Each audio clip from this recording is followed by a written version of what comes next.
Le 23 mars 1981, Céleste Fontaine, 16 ans, quitte sa maison du quartier de la Croix-Rousse à Lyon pour ses prières matinales habituelles. Elle ne reviendra jamais. Sa bicyclette bleue sera retrouvée abandonnée près du pont de la Mulatière, son sac à dos contenant son missel et son chapelet toujours attaché au porte-bagages. Pendant 14 ans, sa famille gardera le silence, priant pour son retour.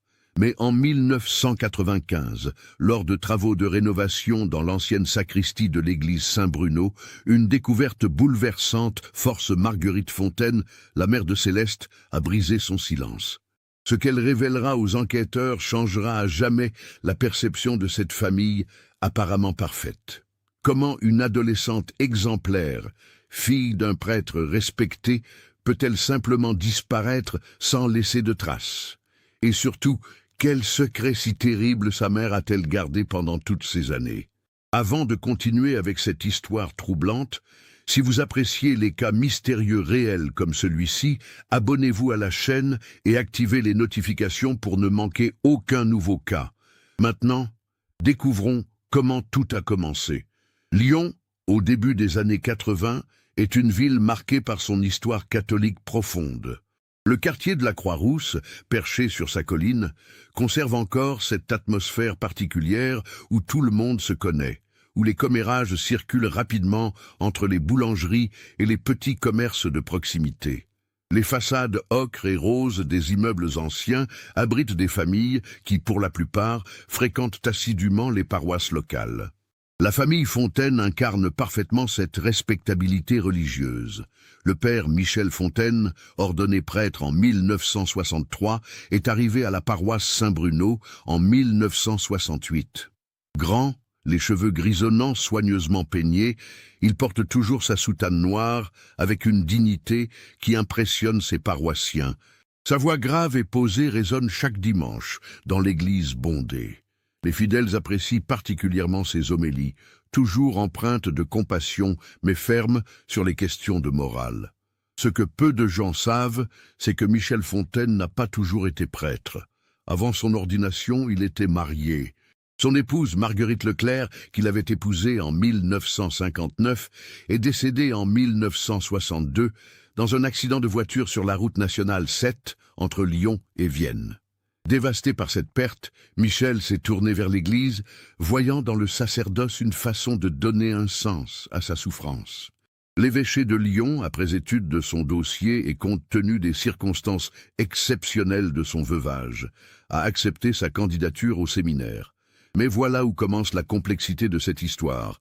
En 1964, alors qu'il était encore séminariste, Michel a rencontré Marguerite Benoît lors d'une retraite spirituelle organisée à Ars-sur-Formant. Marguerite, alors âgée de 25 ans, travaillait comme infirmière à l'hôpital Édouard Herriot. Cheveux châtains toujours tirés en chignon, regard doux mais déterminé, elle incarnait cette génération de femmes françaises qui commençaient à revendiquer une certaine indépendance, tout en respectant les traditions. Leur relation est née dans l'ambiguïté des sentiments permis et interdits. Michel, encore en formation, luttait entre son engagement envers l'Église et les sentiments qui grandissaient pour cette femme au sourire réservé. Marguerite, de son côté, était attirée par cet homme tourmenté qui cherchait à racheter sa douleur par le service divin. Pendant 2 ans, ils se sont vus régulièrement, toujours sous le couvert de discussions spirituelles, de prières communes. Mais inévitablement, la frontière a été franchie. Quand Marguerite a découvert qu'elle était enceinte, en janvier 1965, le dilemme était insoutenable. Michel était sur le point d'être ordonné. Renoncer signifierait abandonner des années de formation et admettre publiquement son échec à respecter le célibat qui lui était demandé. Marguerite, elle, ne voulait pas être responsable de la destruction des aspirations de Michel. Ensemble, ils ont pris une décision qui allait marquer leur vie à jamais. Marguerite est partie s'installer à Valence, chez une tante éloignée, sous prétexte de chercher du travail dans un nouvel hôpital. Là-bas, loin des regards de Lyon, elle a accouché de Céleste le 15 septembre 1965. L'enfant a été officiellement enregistré comme fille de père inconnu. Pendant 3 ans, Marguerite a élevé seule sa fille, travaillant de nuit pour pouvoir s'en occuper le jour. Michel, ordonné prêtre en juin 1965, envoyait régulièrement de l'argent, prétendant aider une paroissienne dans le besoin. Mais en 1968, quand Michel a été nommé à Saint-Bruno, il a pris une décision audacieuse. Il a proposé à Marguerite de venir s'installer à Lyon, se présentant publiquement comme sa sœur veuve qui avait besoin d'aide pour élever sa fille après le décès tragique de son mari dans un accident de chantier. L'histoire était soigneusement construite. Marguerite avait soi-disant épousé un ouvrier qui travaillait sur les grands chantiers de construction des autoroutes françaises, décédé en 1967. La petite Céleste, alors âgée de 3 ans, était donc officiellement sa nièce, qui l'accueillait par charité chrétienne. Les paroissiens ont admiré ce geste de générosité. Quel homme bon que ce père Michel, qui non seulement servait Dieu, mais prenait aussi soin de sa famille dans le besoin. La maison presbytérale, spacieuse avec ses 4 chambres réparties sur 2 étages, permettait cet arrangement sans susciter trop de questions. Marguerite occupait le 2e étage avec Céleste, tandis que Michel avait ses quartiers au 1er étage. Cette vie de mensonge s'est installée avec une aisance troublante. Au fil des années, Marguerite et Michel ont perfectionné leur rôle. En public, ils étaient frères et sœurs, unis par les liens du sang et la foi. Marguerite appelait Michel « mon frère », avec une aisance qui finissait par convaincre même les plus sceptiques. En privé, dans le secret de leur chambre la nuit tombée, ils restaient un homme et une femme, liés par un amour interdit et un secret qui les consumait. Céleste a grandi dans cet environnement de piété et de dissimulation. Petite fille, aux longs cheveux blonds et aux yeux bleus clairs, elle était la fierté de la paroisse. Élève brillante au collège religieux Sainte-Marie de la Croix-Rousse, elle servait la messe, chantait dans la chorale paroissiale et participait activement aux œuvres de charité organisées par l'Église. Sœur Catherine, sa professeure de catéchisme, la décrivait comme un ange sur terre, d'une pureté rare à notre époque. Ce que personne ne savait, c'est que Céleste commençait à poser des questions. À 15 ans, en 1980, elle avait remarqué des détails qui ne concordaient pas. Pourquoi sa mère et son oncle avaient-ils exactement les mêmes yeux noisettes? Pourquoi n'y avait-il aucune photo de son père supposé? Pourquoi lors des rares réunions de famille avec les cousins du côté paternel, personne ne mentionnait jamais ce mystérieux beau-frère décédé? Les tensions dans la maison presbytérale augmentaient imperceptiblement. Marguerite surprenait parfois le regard de sa fille posé sur elle avec une intensité nouvelle, comme si Céleste cherchait à percer un mystère. Michel, lui, s'enfonçait davantage dans son ministère, passant de plus en plus de temps à l'église, fuyant peut-être la confrontation qu'il sentait inévitable. L'hiver 1980 à 81 fut particulièrement rigoureux à Lyon. La neige recouvrait les pavés de la Croix-Rousse, et les fidèles se pressaient dans l'église Saint-Bruno pour chercher un réconfort spirituel face aux difficultés économiques qui touchèrent la France. Le nouveau président, François Mitterrand, venait d'être élu en mai, apportant des changements qui inquiétaient la communauté catholique conservatrice. C'est dans ce contexte que Céleste, désormais âgée de 16 ans, est devenue de plus en plus renfermée. Ses professeurs remarquaient qu'elle était distraite en classe. Sœur Catherine s'inquiétait de la voir parfois pleurer silencieusement pendant les prières. Quand elle tentait de lui parler, Céleste assurait que tout allait bien, mais son sourire ne parvenait plus à masquer une tristesse profonde. Marguerite sentait que quelque chose allait se briser. Les nuits, elle restait éveillée, écoutant les bruits de la vieille maison, craignant le moment où la vérité éclaterait. Michel, lors de ses confessions, avait de plus en plus de mal à garder la sienne. Comment pouvait-il absoudre les péchés des autres quand il vivait dans le mensonge permanent? Le matin du 23 mars 1981 se lève froid et gris sur Lyon. À 6h30 précise, comme chaque jour depuis 3 ans, Céleste descend silencieusement l'escalier de bois du presbytère. Elle porte son uniforme du collège sous son manteau bleu marine. Jupe plissée grise, chemisier blanc, pullover bordeaux aux armes de Sainte-Marie. Ses cheveux blonds sont tressés soigneusement, comme sa mère le lui a appris. Dans la cuisine, Marguerite prépare le petit déjeuner. L'odeur du café et des tartines grillées emplit la pièce. Michel est déjà à l'église, préparant la messe de 7 heures. Cette routine matinale s'est installée depuis que Céleste a commencé à servir la messe quotidienne. Elle prend son bol de chocolat chaud, mange rapidement une tartine avec de la confiture d'abricot maison, puis enfile ses chaussures. « Tu as ton écharpe ?» demande Marguerite d'une voix où perce une inquiétude habituelle. « Oui, maman. » La voix de Céleste est neutre, presque mécanique. Marguerite remarque que sa fille ne la regarde pas en face.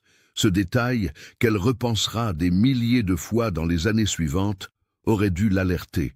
Mais dans la routine du matin, elle le laisse passer. « Tu rentres directement après le collège ?»« Oui, j'ai catéchisme avec sœur Catherine à 16h30. » Céleste prend son sac à dos bleu marine, vérifie que son missel et son chapelet sont bien à l'intérieur. Elle embrasse distraitement sa mère sur la joue, un geste si habituel qu'il en devient invisible. « À ce soir, » dit-elle en sortant. Ce seront ses derniers mots à sa mère pendant 14 ans. À 6h55, Céleste détache sa bicyclette bleu Peugeot de la grille du presbytère. Plusieurs voisins la voient pédaler vers l'église Saint-Bruno, située à seulement 300 mètres. Madame Garnier, qui sortait chercher son pain à la boulangerie du coin, lui fait un signe de la main. Céleste répond poliment, mais ne sourit pas. Monsieur Levasseur, retraité qui promène son chien tous les matins à la même heure, croise Céleste au niveau de la place Satonnet. Il remarque qu'elle semble pressée, pédalant plus vite que d'habitude. « Bonjour, mademoiselle Céleste » lance-t-il. Elle hoche la tête sans s'arrêter, mais Céleste ne va pas à l'église. Au lieu de tourner à droite vers Saint-Bruno, elle continue tout droit, descendant la montée de la Grande Côte qui mène vers les quais de la Saône. À cette heure matinale, peu de gens circulent dans les rues encore sombres. Les réverbères projettent des halos orangés sur les pavés humides. Michel attend dans la sacristie jusqu'à 7h10. Quand Céleste n'apparaît pas pour aider à préparer les objets liturgiques, il suppose qu'elle est malade et a préféré rester au lit. Il célèbre la messe seul, devant une quinzaine de fidèles, principalement des personnes âgées qui assistent quotidiennement à l'office. À 7h45, Madame Lambert, qui tient le petit café près du pont de la Mulatière, ouvre sa porte pour laisser entrer les premiers clients. Elle remarque une bicyclette bleue, appuyée contre le parapet du pont, à une 50aine de mètres de son établissement. Le vélo est là depuis au moins 20 minutes. Elle l'a vu en arrivant. Un sac à dos bleu marine pend du porte-bagages. À 8h15, Michel rentre au presbytère pour le petit déjeuner. Marguerite est surprise de le voir seul. Céleste n'était pas à la messe ? Demande-t-elle. Je pensais qu'elle était restée dormir. Elle n'est pas malade ? Le regard qu'ils échangent alors contient déjà les prémices de la panique. Marguerite monte rapidement à l'étage. La chambre de Céleste est vide, le lit fait avec soin. Rien ne semble déranger. Les manuels scolaires sont rangés sur le bureau, les vêtements pliés dans l'armoire. À 8h30, n'ayant aucune nouvelle, Michel décide de téléphoner au collège Sainte-Marie. La secrétaire confirme que Céleste n'est pas en classe. Elle n'a pas prévenu de son absence. C'est Madame Lambert qui, vers 9h, téléphone à la police. Cette bicyclette abandonnée l'inquiète. Les agents Mercier et Dufour se rendent sur place. Ils constatent effectivement la présence du vélo bleu, avec le sac à dos encore attaché. En ouvrant le sac, ils trouvent un missel, un chapelet, des cahiers avec le nom Céleste Fontaine inscrit sur la couverture. À 9h45, les policiers sonnent à la porte du presbytère.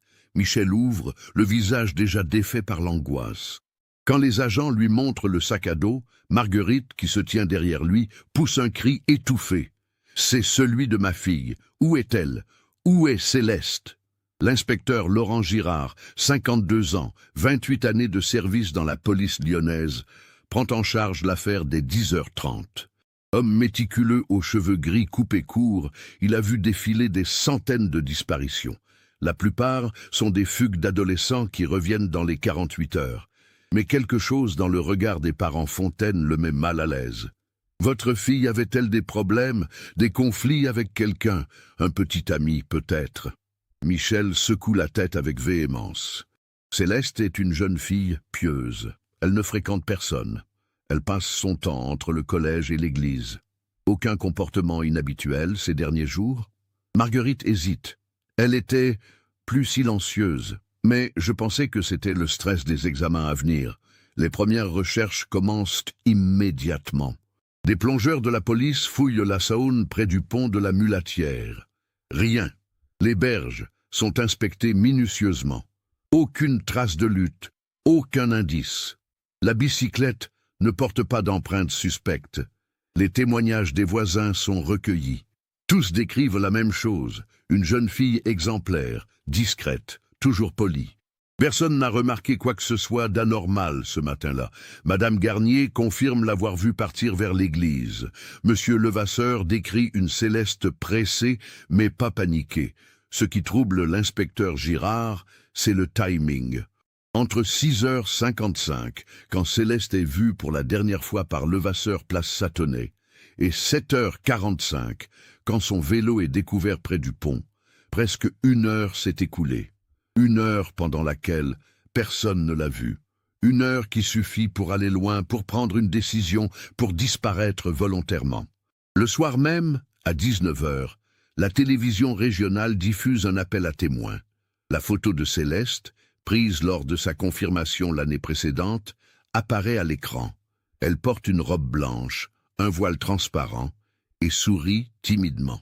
Cette jeune fille de 16 ans a disparu ce matin à Lyon, annonce le présentateur. Si vous avez des informations, contactez immédiatement la police. Les lignes téléphoniques du commissariat sont saturées. Dizaines d'appels, dizaines de fausses pistes. Quelqu'un a vu une jeune fille blonde monter dans une voiture grise près de la gare de Perrache. Un autre affirme l'avoir aperçue dans un train pour Paris. Tous ces témoignages seront vérifiés, tous se révéleront erronés ou concernant d'autres personnes. Michel passe la nuit en prière dans l'église Saint-Bruno. À genoux devant l'autel, il implore Dieu de protéger sa fille, de la ramener saine et sauve. Mais dans le silence de la nef déserte, une autre prière monte de son cœur. « Seigneur, pardonnez-moi pour tout ce que j'ai caché. Si c'est le prix de mon péché, ne la faites pas payer pour mes fautes. » Marguerite, elle, reste assise dans la chambre de Céleste. Elle tient contre elle le pullover préféré de sa fille, celui en laine bleue que Céleste portait le dimanche. Elle respire l'odeur qui s'en dégage encore, ce mélange de savonnette et de cette eau de Cologne légère que Céleste aimait. Les larmes coulent sans bruit sur ses joues. C'est en ouvrant le tiroir du bureau, cherchant elle ne sait quoi, qu'elle trouve le journal intime. Un petit cahier à la couverture fleurie, fermé par un cadenas ridicule qu'elle force facilement avec un coupe-papier. Les mains tremblantes, elle commence à lire. Les premières pages sont banales. Récits de journées au collège, descriptions de cours, petites anecdotes sur ses camarades. Mais à partir de janvier 1981, le ton change. 15 janvier. J'ai trouvé aujourd'hui une vieille photo dans le grenier. Maman et celui qu'elle appelle mon oncle plus jeune. Ils se tiennent par la main. Leurs regards, ce ne sont pas des regards de frères et sœurs. Je ne suis pas idiote. Marguerite sent son sang se glacer. 28 janvier, j'ai vérifié les dates. Maman dit que papa est mort en 1967. Mais ma carte d'identité indique que je suis né en 1965. Comment un mort pourrait-il me faire naître 2 ans avant de mourir ? Et pourquoi mon acte de naissance indique-t-il « père inconnu » ? Les pages suivantes sont encore plus troublantes. 10 février, je les ai entendues cette nuit, des voix étouffées venant de la chambre de maman, une voix d'homme, sa voix à lui. Il parlait de moi. Elle grandit, Michel, elle va finir par comprendre. C'est maman qui disait ça, et lui répondait « Nous devons continuer à protéger le secret, c'est la seule solution. » 20 février. Aujourd'hui, pendant la messe, je l'ai regardé, vraiment regardé. Ses yeux, mes yeux, la même forme de visage. Comment ai-je pu être si aveugle? Mon oncle n'est pas mon oncle, c'est mon père. Et lui, prêtre, a fait le péché qu'il condamne chaque dimanche, en chair. Toute ma vie est un mensonge. Marguerite referme brutalement le cahier, comme si les mots pouvaient la brûler. Mais elle sait déjà. Céleste a découvert leur secret. Et Céleste est partie. Elle ne dit rien à Michel cette nuit-là. Elle ne montre pas le journal aux policiers, car si elle parle, tout s'effondre. La réputation de Michel, leur vie à Lyon, leur place dans la communauté. Et surtout, elle ne veut pas croire que sa fille les ait abandonnés volontairement. Elle préfère imaginer un enlèvement, un accident, n'importe quoi, plutôt qu'une fuite délibérée. Les jours suivants, les recherches s'intensifient. Des battues sont organisées dans les parcs, le long des berges, dans les forêts autour de Lyon. Des centaines de volontaires participent. La communauté catholique se mobilise. Des messes sont célébrées pour le retour de Céleste. Son visage est placardé partout dans la ville. Mais l'inspecteur Girard commence à avoir des doutes. Il revoit les parents séparément. Quand il interroge Marguerite sur d'éventuels conflits familiaux, elle nie tout. Mais il remarque qu'elle évite son regard. Quand il demande à voir la chambre de Céleste plus en détail, Marguerite refuse d'abord, puis accepte à contre-cœur.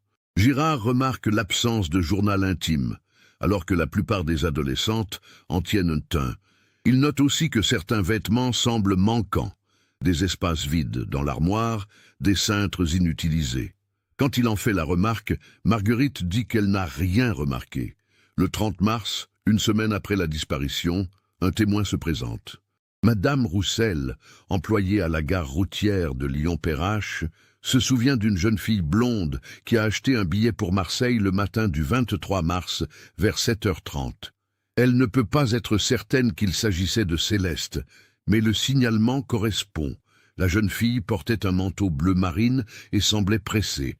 Elle a payé en liquide et est montée dans le car de 8h15. Cette information change la donne. Si Céleste a pris un bus pour Marseille, elle n'a pas été enlevée. Elle est partie de son plein gré. Mais pourquoi? L'inspecteur Girard confronte à nouveau les parents. Votre fille avait-elle une raison de vouloir fuir? Y avait-il quelque chose dans votre famille? Un secret peut-être, qui aurait pu la pousser à partir. Michel et Marguerite échangent un regard qui en dit long pour un enquêteur expérimenté. Mais ils nient. Non, aucun secret. Céleste était heureuse, c'est incompréhensible. Les recherches se déplacent vers Marseille. Les photos de Céleste sont distribuées dans les gares, les foyers pour jeunes, les associations caritatives. Mais c'est une ville immense, un port où il est facile de disparaître, de prendre un bateau, de partir ailleurs. Les semaines passent sans résultat. À Lyon, la vie reprend lentement son cours, mais avec une blessure ouverte. Michel continue ses offices, mais sa voix a perdu de sa force. Ses homélies deviennent plus courtes, plus hésitantes.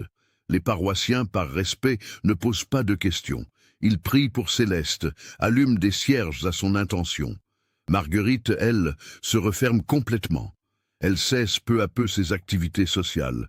Elle qui aidait bénévolement à la soupe populaire, qui organisait les ventes de charité, s'isole dans la maison presbytérale. Les rideaux de sa chambre restent tirés même en plein jour.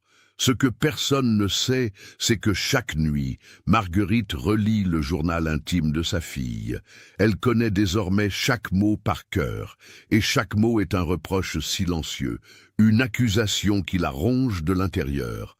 Les mois se transforment en années, et l'absence de Céleste devient une présence constante dans la vie de Lyon. Son nom apparaît périodiquement dans le journal local Le Progrès, lors des anniversaires de sa disparition. Chaque 23 mars, un article rappelle cette jeune fille qui s'est volatilisée par un matin froid de 1981. L'inspecteur Girard ne ferme jamais officiellement le dossier. Dans son bureau du commissariat central, la chemise cartonnée portant le nom Fontaine Céleste reste accessible, même si elle s'épaissit à peine au fil du temps. Quelques signalements sporadiques, une jeune femme blonde à Toulouse qui ressemble aux descriptions, une autre à Bordeaux puis à Nice. Chaque piste est vérifiée, chaque fois c'est une autre personne. Céleste semble s'être littéralement évaporée. En 1983, 2 ans après la disparition, Marguerite fait une tentative pour reprendre une vie normale. Elle retourne quelques heures par semaine à l'hôpital Édouard Herriot, dans le service où elle travaillait autrefois. Mais ses collègues remarquent qu'elle n'est plus la même. Son regard semble toujours chercher quelque chose au loin. Elle sursaute quand on l'appelle par son nom. Les patients se plaignent de sa distraction. Michel, lui, s'enfonce dans une religiosité encore plus austère. Ses homélies deviennent des prêches sur la culpabilité, sur le poids du péché, sur les conséquences de nos actes. Les fidèles commencent à trouver ces messes pesantes. Certains paroissiens changent d'église, préférant des célébrations plus légères, plus porteuses d'espérance. Mais personne n'ose critiquer ouvertement le père Michel, dont la fille a disparu dans des circonstances si tragiques. La nuit, dans le silence de la maison presbytérale, Michel et Marguerite ne se parlent presque plus. Quand ils le font, c'est pour les nécessités pratiques de la vie quotidienne. Jamais ils n'évoquent Céleste directement. Son nom est devenu un tabou entre eux, comme si le prononcer risquait de faire s'effondrer définitivement les murs fragiles qu'ils ont construits autour de leur secret. Sœur Catherine, la professeure de catéchisme, reste l'une des rares personnes à maintenir un lien régulier avec la famille. Tous les premiers vendredis du mois, elle vient prendre le thé avec Marguerite. Ce sont des moments silencieux, embarrassés. Catherine parle de ses élèves, des activités de l'école, évitant soigneusement tout sujet qui pourrait rappeler Céleste. Mais elle voit bien la douleur dans les yeux de Marguerite. Cette douleur qui ne ressemble pas seulement à du chagrin, mais aussi à quelque chose d'autre. À de la culpabilité peut-être. En 1985, 4 ans après la disparition, un événement bouleverse momentanément la routine. Une jeune femme se présente au commissariat de Marseille, affirmant s'appeler Céleste Fontaine. L'alerte est immédiatement transmise à Lyon. L'inspecteur Girard prend le train de nuit pour Marseille avec des photos de Céleste, des détails physiques précis, des questions dont seule la vraie Céleste connaîtrait les réponses. Marguerite et Michel attendent au presbytère, n'osant espérer. Le téléphone sonne à 22 heures ce soir-là. C'est Girard. Non, ce n'est pas Céleste. Une jeune femme instable qui a lu l'histoire dans un vieux journal et qui cherchait peut-être une famille, une identité. Elle ne connaissait aucun détail de la vie de Céleste, ne lui ressemblait que vaguement. Cette fausse alerte laisse Marguerite dans un état pire qu'avant. Pendant quelques heures, elle avait osé imaginer les retrouvailles, les explications, peut-être même le pardon. Le retour brutal à la réalité la plonge dans une dépression profonde. Elle cesse complètement de travailler à l'hôpital. Elle sort à peine de la maison. Ses cheveux, autrefois soigneusement coiffés, sont maintenant souvent en désordre. Elle maigrit de façon inquiétante. Michel s'inquiète pour elle mais ne sait comment l'aider. Comment pourrait-il, alors qu'il est lui-même responsable de cette situation? Il consulte discrètement un médecin de la paroisse, qui prescrit des anxiolytiques. Marguerite les prend mécaniquement, sans que cela change grand-chose à son état. Les années continuent de défiler. 1986, 87, 88. Céleste aurait maintenant 21 ans, 22 ans, 23 ans. Dans la tête de Marguerite, elle reste figée à 16 ans, avec ses tresses blondes et son uniforme scolaire. Mais parfois, tard le soir, elle essaie d'imaginer comment sa fille aurait changé. Aurait-elle coupé ses cheveux? Aurait-elle gardé cette foi qui l'animait? Aurait-elle trouvé quelqu'un à aimer? Se serait-elle mariée? Aurait-elle des enfants? Michel, lui, vieillit prématurément. Ses cheveux deviennent complètement blancs dès 1989. Il a des problèmes cardiaques, probablement dus au stress constant. Son médecin lui conseille de lever le pied, de peut-être prendre une retraite anticipée, mais Michel refuse. L'Église est tout ce qui lui reste. Sans elle, il ne serait plus rien. Au début des années 90, la France change. Le mur de Berlin est tombé, l'Europe se réunifie, la société se transforme rapidement. Les églises se vident progressivement. Les jeunes ne viennent plus aux messes. Les vocations religieuses se font rares. Saint-Bruno, autrefois une paroisse florissante, compte de moins en moins de fidèles réguliers. En 1993, l'évêché annonce une réorganisation des paroisses de Lyon. Plusieurs petites églises seront fermées ou fusionnées. Saint-Bruno est menacé. Michel se bat pour la maintenir ouverte, organise des pétitions, mobilise les quelques paroissiens restants. L'évêque, homme pragmatique dans la cinquantaine, finit par accepter un compromis. Saint-Bruno restera ouverte, mais des travaux de rénovation importants devront être effectués. Le bâtiment, construit au XIXe siècle, montre des signes inquiétants de détérioration. Les fondations ont besoin d'être consolidées, la toiture refaite, l'installation électrique mise aux normes. Pour Michel, ce projet de rénovation devient une obsession. Il y voit peut-être une façon de racheter ses fautes, de reconstruire quelque chose après tant d'années de destruction intérieure. Il passe des mois à organiser des collectes de fonds, à solliciter des subventions municipales, à contacter des entreprises de construction. Marguerite le regarde s'agiter sans vraiment comprendre cette urgence soudaine. En 1994, les fonds sont enfin réunis. Les travaux sont planifiés pour débuter au printemps 1995. Une entreprise locale de rénovation de bâtiments historiques est choisie. Le contremaître Alain Fournier, un homme dans la quarantaine avec 30 ans d'expérience dans la restauration d'églises, rencontre Michel pour discuter des détails. Les travaux commenceront par les fondations et la crypte, puis progresseront vers le haut. L'hiver 94 à 95 est doux à Lyon. Marguerite a maintenant 56 ans. Elle ressemble à une femme de 70 ans. Son visage est creusé par les années de chagrin.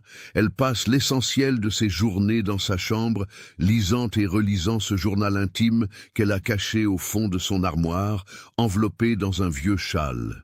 Michel, lui, a 60 ans. Sa santé se dégrade. Il a fait plusieurs malaises mineurs que le médecin attribue à des problèmes cardiaques. « Vous devez ralentir, Père Michel », insiste le docteur Arnaud. « Votre cœur est fatigué. Le stress de ces dernières années vous a épuisé. » Mais Michel refuse de ralentir.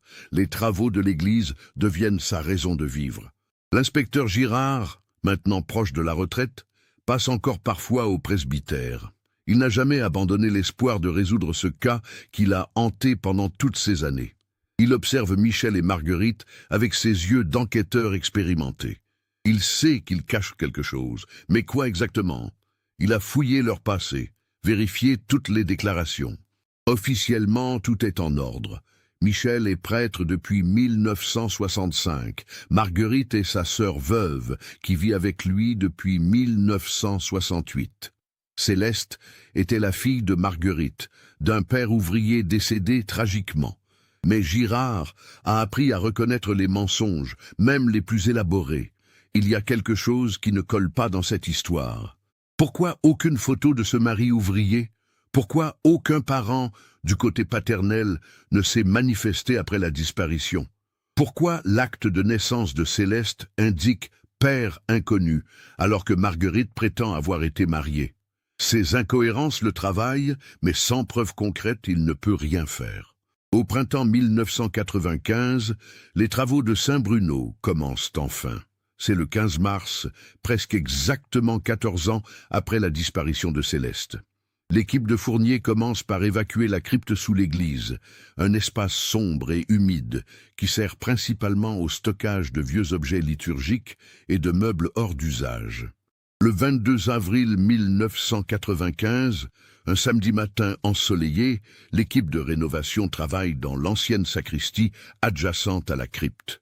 Cette pièce, utilisée autrefois pour ranger les ornements sacerdotaux, n'a pas été véritablement nettoyée depuis des décennies.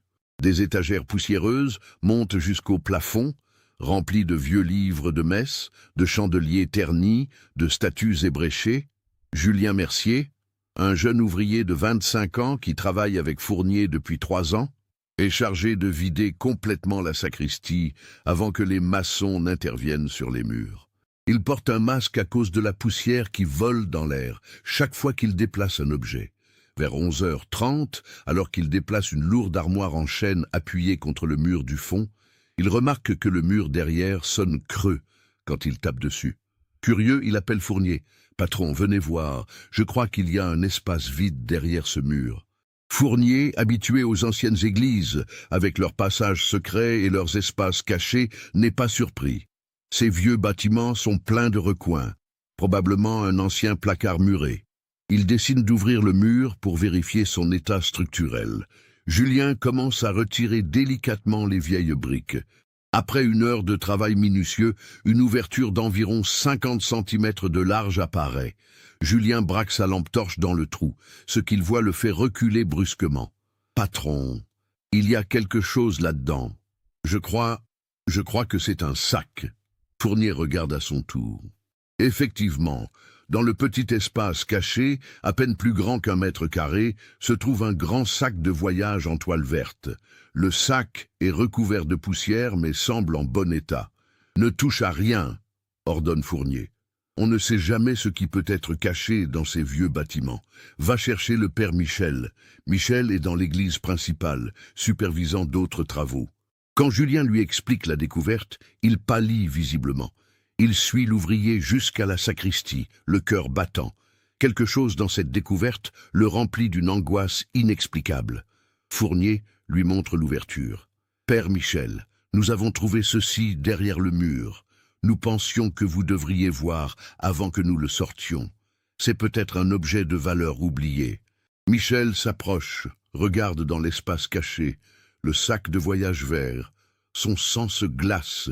Il connaît ce sac. C'était celui qu'il gardait dans le grenier du presbytère, le sac de voyage qu'il utilisait autrefois avant d'entrer au séminaire. « Sortez-le » dit-il d'une voix blanche, « mais faites attention. » Julien, entendant le bras dans l'ouverture, réussit à attraper le sac et à le tirer vers l'extérieur.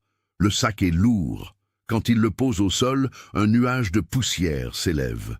Michel fixe le sac sans bouger, comme hypnotisé. « Voulez-vous que nous l'ouvrions, père ?» demande Fournier. Michel hoche la tête, incapable de parler. Fournier défait la fermeture éclair qui résiste d'abord, puis cède. Il ouvre le sac. À l'intérieur, soigneusement plié, se trouvent des vêtements de jeune fille, un uniforme scolaire gris et bordeaux, des chemisiers blancs, un manteau bleu marine, un pullover en laine bleue, et au fond du sac, enveloppé dans un tissu, un objet dur. Fournier sort l'objet, déroule le tissu. C'est un cadre photo. Derrière le verre, une photo de Céleste à sa confirmation, la même qui avait été diffusée à la télévision 14 ans plus tôt. Michel s'effondre sur une chaise, le visage dans les mains. « Père Michel, vous allez bien ?» s'inquiète Fournier. « Vous voulez que j'appelle un médecin ?» Mais Michel ne répond pas. Il sait ce que signifie cette découverte. Céleste est revenue. Pas physiquement, mais elle a laissé ses vêtements ici, dans l'église, cachés dans un mur. Elle a voulu se débarrasser de tout ce qui la rattachait à sa vie d'avant, à sa vie de mensonge. « Il faut appeler la police », dit finalement Michel d'une voix éteinte. « Ce sont les affaires de ma nièce, de Céleste, celle qui a disparu en 81. » Le silence qui suit cette déclaration est pesant. Julien et Fournier échangent un regard stupéfait. Ils connaissent l'histoire, bien sûr. Tout Lyon connaît l'histoire de la fille du prêtre qui s'est volatilisée. À 13 heures, l'inspecteur Girard arrive à Saint-Bruno, accompagné de 2 agents de la police scientifique. Il a 60 ans maintenant, et cette affaire qui l'a hanté pendant 14 ans pourrait enfin connaître un développement. Quand il voit le contenu du sac étalé sur une table de la sacristie, son visage reste impassible, mais son esprit s'emballe. « Ces vêtements correspondent à ce que portait Céleste ?» demande-t-il à Michel. « Oui, le pull bleu, c'était son préféré, l'uniforme est celui de son collège, et cette photo, c'était dans sa chambre. » Girard examine le mur où le sac était caché. Ce mur a été maçonné récemment. Ces briques ne datent pas du 19e siècle, comme le reste du bâtiment. Je dirais 15 ans maximum. Il se tourne vers Michel. Qui avait accès à cette sacristie? Moi, bien sûr. Et ma sœur, Marguerite, qui venait parfois ranger des objets pour les cérémonies. Les enfants de chœur aussi, mais sous surveillance. Quelqu'un aurait pu venir ici la nuit sans que vous le sachiez? Michel hésite. La porte de l'église reste ouverte jusqu'à 21 heures. Après, elle est fermée à clé. J'ai les clés et il y en a un double à l'évêché. Girard prend des notes. Je vais devoir interroger à nouveau votre sœur et je vais faire analyser ses vêtements. Peut-être qu'ils nous diront quelque chose. Quand Girard arrive au presbytère 1 heure plus tard, Marguerite est dans sa chambre. Michel va la chercher. Elle descend lentement l'escalier, le visage marqué par l'inquiétude. « Madame Fontaine, commence Girard avec la douceur qu'il réserve aux témoins fragiles, nous avons fait une découverte importante à l'église, les vêtements de Céleste cachés dans un mur de la sacristie. Marguerite porte la main à sa bouche. Ces vêtements? Mais comment? C'est ce que j'aimerais comprendre. Ces vêtements ont été murés dans un espace caché il y a environ 14 ans. Quelqu'un les a mis là, délibérément. Qui aurait pu faire cela? Marguerite s'assoit, les jambes tremblantes. Je ne sais pas, je ne comprends pas. Madame Fontaine, je dois vous poser une question directe. Céleste avait-elle découvert quelque chose? Un secret de famille peut-être? Quelque chose qui aurait pu la pousser à partir? Le silence qui suit est interminable. Marguerite regarde Michel. Michel regarde le sol. Girard les observe tous les deux, sachant qu'ils touchent enfin au cœur du mystère. « Inspecteur, dit finalement Marguerite d'une voix presque inaudible, il y a des choses que je ne vous ai jamais dites, des choses que j'avais peur de révéler. Mais peut-être que maintenant... » Elle s'arrête, reprend son souffle. Michel la regarde avec terreur, sachant ce qui va suivre. « Michel n'est pas mon frère, lâche-t-elle enfin. Et Céleste n'était pas ma nièce, c'était ma fille. Notre fille !» Les mots restent suspendus dans l'air du salon presbytéral comme une condamnation. Girard, pourtant habitué aux révélations choquantes après 3 décennies de police, sent un frisson le parcourir. Il avait pressenti quelque chose, mais pas cela. Pas cette transgression fondamentale qui ébranle les fondations même de cette famille. « Continuez », dit-il simplement, sortant son carnet. Marguerite parle pendant 2 heures. Elle raconte tout. Leur rencontre à Ars-sur-Formant, les sentiments interdits, la grossesse, la naissance à Valence, les années de séparation, puis cette comédie élaborée qui leur a permis de vivre ensemble sous le couvert du mensonge. Michel reste assis, immobile, comme une statue de sel. Parfois, il hoche la tête pour confirmer les dires de Marguerite. Quand elle termine son récit, Girard pose la question cruciale. Et Céleste avait découvert la vérité? Marguerite se lève, monte à l'étage. Elle revient avec le journal intime de Céleste, ce cahier qu'elle a caché pendant 14 ans. Elle le tend à Girard sans un mot. L'inspecteur lit les pages marquées. À mesure qu'il avance dans la lecture, il comprend. Céleste n'a pas été enlevée, elle n'a pas eu d'accident. Elle est partie volontairement, incapable de supporter le poids de cette révélation. Elle a quitté Lyon, abandonnant derrière elle non seulement ses parents, mais aussi l'identité qu'on lui avait imposée. « Pourquoi ne m'avez-vous pas donné ce journal en 81 ?» demande Girard, la colère perçant dans sa voix habituellement contrôlée. Nous avons mobilisé des centaines de personnes, dépensé des ressources considérables. Nous aurions pu orienter les recherches différemment si nous avions su qu'il s'agissait d'une fugue volontaire. J'avais peur, murmure Marguerite, peur que tout se sache, peur de détruire la vie de Michel, peur du scandale. Et j'espérais qu'elle reviendrait d'elle-même. Et ces vêtements murés dans l'église, qui les a mis là? Marguerite et Michel échangent un regard. C'est Michel qui répond, d'une voix brisée. Je pense que c'était Céleste elle-même. La nuit avant sa disparition, j'ai entendu du bruit dans l'église. J'ai cru que c'était un chat errant, mais elle avait une clé. Je lui en avais donné une pour qu'elle puisse venir prier quand elle voulait. Elle a dû venir, cette nuit-là, murer ses vêtements, symboliquement enterrer son ancienne vie. Girard réfléchit. Mais pour murer ce mur, il faut du matériel, du mortier, des briques. Une adolescente de 16 ans ne peut pas faire cela seule. Il y avait des travaux dans l'église en mars 81, se souvient Michel. On réparait une fuite dans la toiture. Les ouvriers avaient laissé du matériel dans la crypte pendant le week-end. Céleste était intelligente. Elle a pu utiliser ce matériel. Les jours suivants, Girard reprend l'enquête avec cette nouvelle perspective. Il interroge à nouveau les témoins de l'époque. Madame Roussel de la gare routière est formellement convoquée. Quand on lui montre une photo récente de Céleste, elle confirme avec plus de certitude « Oui, c'était bien cette jeune fille qui a acheté un billet pour Marseille le 23 mars 81. » Les analyses des vêtements trouvés dans le mur ne révèlent rien de significatif. Aucune trace de violence, aucun indice criminel. Simplement les affaires d'une adolescente soigneusement pliées et rangées, comme pour un départ définitif. Girard contacte ses collègues de Marseille. Avec ces nouvelles informations, il relance les recherches dans les foyers pour jeunes, les associations caritatives, les registres d'état civil. Une jeune fille de 16 ans arrivant seule à Marseille en 1981 aurait dû laisser des traces quelque part. Mais les semaines passent sans résultat. Si Céleste est allée à Marseille, elle n'y est pas restée longtemps. Ou alors, elle a changé d'identité, ce qui est plus probable. À 16 ans, sans papier d'identité officiel, elle pouvait se réinventer complètement.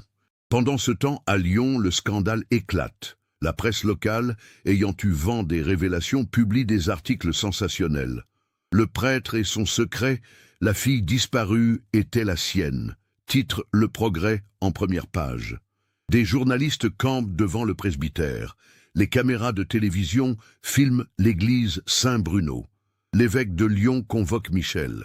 La rencontre dans le bureau austère de l'évêché est brève et douloureuse. Michel est suspendu de ses fonctions sacerdotales. Une enquête canonique est ouverte. Les faits sont graves. Rupture du célibat, mensonges pendant des décennies, scandale public. La laïcisation, c'est-à-dire le retour à l'état laïque, sera probablement prononcée. Michel accepte la sentence sans protester. Il quitte l'évêché Courbet, vieilli de 10 ans. Au presbytère, on lui demande de partir. La maison doit être libérée pour le nouveau prêtre qui sera nommé. Marguerite et lui ont 2 mois pour trouver un logement. Les paroissiens de Saint-Bruno sont divisés. Certains condamnent fermement Michel, parlant de trahison, d'hypocrisie. Comment a-t-il pu prêcher la morale pendant des années alors qu'il vivait dans le péché? D'autres, plus compatissants, voient un homme qui a aimé et qui a payé cher ses erreurs. Sœur Catherine fait partie de ces derniers. Elle vient voir Marguerite, lui prend les mains. « Je ne vous juge pas, dit-elle doucement. L'amour n'est pas toujours compatible avec les règles que nous impose l'Église. Mais Céleste, cette pauvre enfant, avez-vous des nouvelles ?» Marguerite secoue la tête, les larmes coulant librement. Rien. Elle a disparu complètement. Je ne sais même pas si elle est encore en vie. En juin 1995, Girard reçoit un appel de la police de Nice. Une femme, travaillant comme aide-soignante dans une maison de retraite, correspond au signalement de Céleste Fontaine. Elle se fait appeler Isabelle Mercier et prétend avoir 28 ans, bien qu'elle en paraisse moins. Elle vit à Nice depuis plusieurs années, apparemment sans histoire. Girard prend immédiatement le train. À son arrivée à Nice, il se rend à la maison de retraite Les Oliviers, un établissement modeste du quartier de Cimier. La directrice, Madame Blanchard, une femme sèche dans la soixantaine, le reçoit dans son bureau. Isabelle Mercier travaille ici depuis 1987, explique-t-elle. C'est une excellente employée. Douce avec les résidents, toujours à l'heure, jamais de problème. Pourquoi la police s'intéresse-t-elle à elle? Nous pensons qu'elle pourrait être quelqu'un d'autre. Une jeune fille disparue en 81. Madame Blanchard fronce les sourcils. Isabelle dit qu'elle vient de Toulouse, qu'elle a perdu ses parents jeunes et qu'elle a été élevée par sa grand-mère décédée en 86. Avez-vous vérifié son identité quand vous l'avez embauchée? Bien sûr, elle avait une carte d'identité, un numéro de sécurité sociale. Tout était en règle. Girard sait que dans les années 80, obtenir de faux papiers n'était pas si difficile, surtout à Marseille, où proliféraient les réseaux clandestins. Une jeune fille désespérée, avec un peu d'argent, aurait pu se procurer une nouvelle identité. « Je voudrais la voir », dit-il. Isabelle Mercier termine son service à 17 heures. Madame Blanchard la fait appeler dans son bureau. Quand la porte s'ouvre, Girard retient son souffle. La femme qui entre a environ 30 ans. Cheveux blonds courts, coupés au carré. Yeux bleus clairs. Les traits du visage, oui, cela pourrait être Céleste.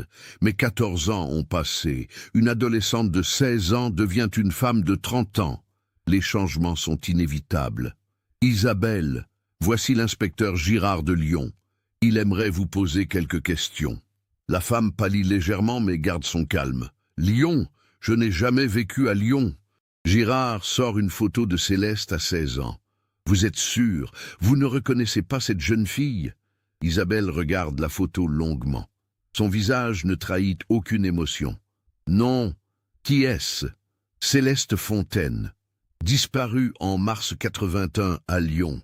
Elle avait 16 ans. Vous lui ressemblez beaucoup. Un long silence suit. Isabelle repose la photo sur le bureau. Je suis désolé, inspecteur. Ce n'est pas moi. Je m'appelle Isabelle Mercier. Je suis née à Toulouse.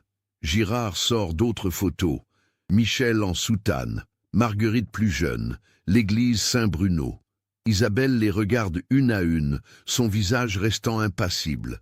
Non, je ne reconnais aucune de ces personnes ou de ces lieux. Mais Girard remarque un détail. Ses mains tremblent légèrement quand elle tient la photo de Michel. C'est infime, presque imperceptible, mais c'est là.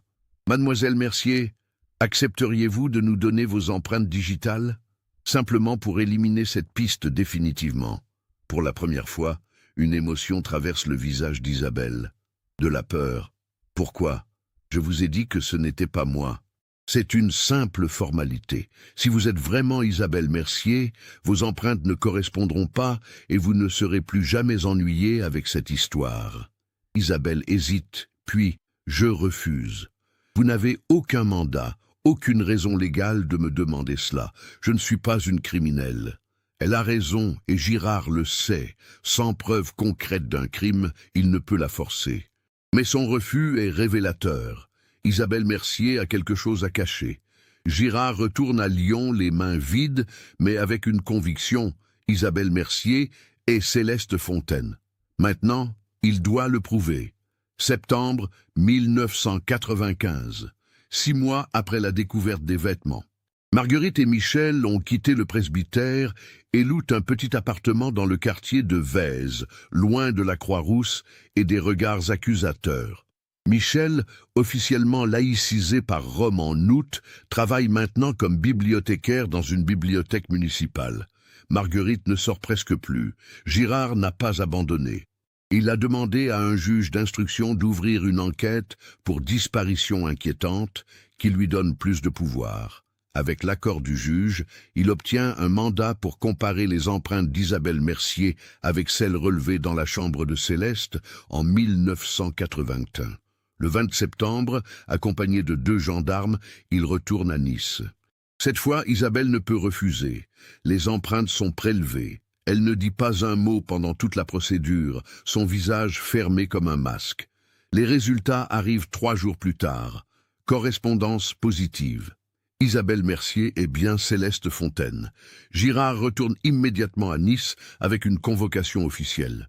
Isabelle est priée de venir au commissariat pour un interrogatoire formel. Cette fois, elle arrive accompagnée d'un avocat, Maître Renaud, un homme élégant dans la cinquantaine. Dans la salle d'interrogatoire, sous la lumière froide des néons, Céleste, car c'est bien elle, finit par parler. Sa voix est basse, presque atone, comme si elle racontait l'histoire de quelqu'un d'autre. Oui, je suis Céleste Fontaine. J'ai quitté Lyon le 23 mars 81, volontairement. Personne ne m'a enlevé, personne ne m'a fait de mal. Je suis parti parce que je ne pouvais plus vivre dans ce mensonge. Elle raconte comment elle a découvert la vérité progressivement, les indices accumulés, les conversations entendues. Comment elle a trouvé de vieilles photos, comment elle a consulté son acte de naissance à la mairie, comment tout s'est mis en place dans sa tête comme un puzzle horrible. J'ai passé des semaines à me demander quoi faire. Confronter mes parents, mais comment? Bonjour maman, bonjour papa, parce que c'est bien mon père, n'est-ce pas, ce prêtre qui prêche la chasteté? J'avais 16 ans. J'étais perdu. La nuit du 22 mars, elle a pris sa décision. Elle a pris le sac de voyage de Michel dans le grenier, y a mis ses uniformes scolaires, ses vêtements d'avant, la photo de sa confirmation, tout ce qui représentait la Céleste qu'on avait voulu qu'elle soit. Elle a pris la clé de l'église et vers 3 heures du matin, elle est allée à Saint-Bruno. Les ouvriers avaient laissé du matériel. J'avais regardé mon père réparer des choses à la maison. Je savais comment mélanger le mortier, comment poser des briques. Ça m'a pris 2 heures. J'ai muré ma vie d'avant dans ce mur. Symboliquement, j'enterrais Céleste Fontaine. Le lendemain matin, elle est partie comme prévu pour la messe, mais a continué vers la gare routière. Elle avait économisé son argent de poche pendant des mois. À Marseille, elle a rencontré une femme dans un foyer pour jeunes en difficulté qui connaissait quelqu'un qui pouvait fournir des papiers. Avec l'argent qui lui restait et quelques bijoux qu'elle avait emportés, elle a acheté l'identité d'Isabelle Mercier, une vraie personne décédée à la naissance en 1967. Les registres n'étaient pas informatisés à l'époque. C'était facile. Je suis allé à Nice, j'ai trouvé du travail, j'ai reconstruit ma vie, une vie où personne ne me mentait, où je n'étais pas le fruit d'un péché vivant. Girard l'écoute sans l'interrompre. Quand elle termine, il demande « Vos parents vous ont cherché pendant 14 ans. Votre mère est détruite. N'avez-vous jamais pensé à leur donner au moins un signe de vie ?» Pour la première fois, l'émotion perce la carapace de Céleste. Ses yeux se remplissent de larmes. Bien sûr que j'y ai pensé, chaque jour, mais si je le faisais, je devais soit revenir, soit leur expliquer pourquoi je ne revenais pas, et je ne pouvais faire ni l'un ni l'autre. Alors j'ai choisi le silence. C'était cruel, je le sais, mais leur mensonge à eux pendant 16 ans n'était-il pas cruel aussi? Le lendemain, Girard organise la rencontre. Dans une salle du commissariat de Nice, neutre et impersonnelle, Marguerite et Michel attendent. Ils ont pris le train de nuit, n'ont pas dormi. Marguerite tord nerveusement un mouchoir entre ses mains. Michel, en costume civil, semble avoir vieilli de 10 ans supplémentaires. Quand Céleste entre, le temps semble s'arrêter. Marguerite se lève, porte la main à sa bouche. Mon Dieu! Céleste! Mais Céleste ne se précipite pas dans ses bras. Elle reste debout près de la porte, à distance. Bonjour Marguerite. Bonjour Michel. Pas maman, pas papa. Juste leur prénom. Marguerite fait un pas vers elle. Ma chérie, tu nous as tellement manqué, chaque jour, chaque heure. Ne m'appelez pas comme ça, coupe Céleste, sa voix dure. Vous n'avez pas le droit. Vous m'avez menti pendant 16 ans. Toute mon existence était un mensonge. Michel prend enfin la parole, sa voix brisée. Nous voulions te protéger, nous t'aimions, nous t'aimons toujours. Me protéger. Le rire de Céleste est amer. Vous vouliez vous protéger vous-même, protéger ta carrière d'homme d'église, protéger votre réputation. J'étais la preuve vivante de votre péché et vous m'avez fait vivre dans le mensonge pour que personne ne sache. Le silence qui suit est insoutenable. Puis Marguerite s'effondre sur sa chaise, sanglotant. Tu as raison, nous avons été égoïstes. Nous avons pensé à nous d'abord. Mais tu étais notre fille, nous t'aimions vraiment. Chaque jour depuis ta disparition a été un enfer. Un enfer que vous avez créé vous-même, répond Céleste. Mais sa voix se fêle légèrement. Vous savez ce qui m'a fait le plus mal? Ce n'était pas de découvrir que Michel était mon père. C'était de réaliser que toute ma vie, absolument tout ce qu'on m'avait dit sur moi-même était faux. Mon identité, mes origines, ma famille. Comment peut-on se construire sur du mensonge? Les semaines suivantes sont consacrées à des rencontres encadrées par un psychologue. Céleste accepte de voir ses parents régulièrement, mais toujours en présence d'un tiers. Les retrouvailles ne sont pas le moment de joie qu'on voit dans les films. Ce sont des conversations difficiles, pleines de silence, de reproches, mais aussi, progressivement, de compréhension. Marguerite explique leur histoire, non pour se justifier, mais pour que Céleste comprenne. Elle parle de l'amour impossible, de la foi qui les tiraillait, des choix impossibles qu'ils ont dû faire. Nous aurions dû te dire la vérité quand tu as été assez grande, admet-elle. C'était notre plus grande erreur. Nous pensions te protéger, mais nous t'avons emprisonné dans notre mensonge. Michel, lui, parle peu. Il a démissionné de son travail à la bibliothèque, ne sait plus qui il est. J'ai consacré ma vie à Dieu, mais j'ai trahi mes vœux. J'ai consacré ma vie à ma fille, mais je lui ai menti. Je ne sais plus ce qui est vrai en moi. Céleste, de son côté, raconte sa vie à Nice. Comment elle a dû tout apprendre seule. Comment elle a travaillé dur pour obtenir ses diplômes d'aide-soignante. Comment elle a construit une existence simple mais honnête. J'ai été libre pour la première fois, dit-elle. Libre de choisir qui j'étais, pas qui vous vouliez que je sois. En novembre 1995, lors d'une de ces séances, quelque chose se brise enfin. Marguerite, épuisée par des mois d'émotion, s'effondre complètement. Elle pleure comme elle n'a jamais pleuré, des sanglots qui viennent du plus profond d'elle-même. Et pour la première fois depuis les retrouvailles, Céleste s'approche, s'assoit à côté d'elle et prend sa main. « Je ne peux pas oublier, » dit-elle doucement. « Je ne peux pas faire comme si ces 14 années n'avaient pas existé. Mais peut-être que je peux essayer de comprendre. Peut-être que nous pouvons essayer de reconstruire quelque chose. Pas comme avant, ça, c'est impossible. Mais quelque chose de nouveau, construit sur la vérité cette fois. Ce n'est pas un pardon complet. Ce n'est pas une réconciliation miraculeuse. Mais c'est un début. » Céleste retourne à Nice. Elle garde son nom d'Isabelle Mercier. C'est celui sous lequel elle a construit sa vie, et elle ne veut pas y renoncer. Mais elle accepte que ses parents lui rendent visite une fois par mois. Des visites courtes, encadrées, mais c'est mieux que le vide des 14 années passées. Michel et Marguerite restent à Lyon. Ils ne retournent jamais à la Croix-Rousse.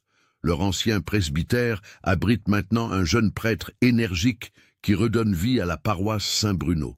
Michel trouve un nouveau travail dans une association caritative.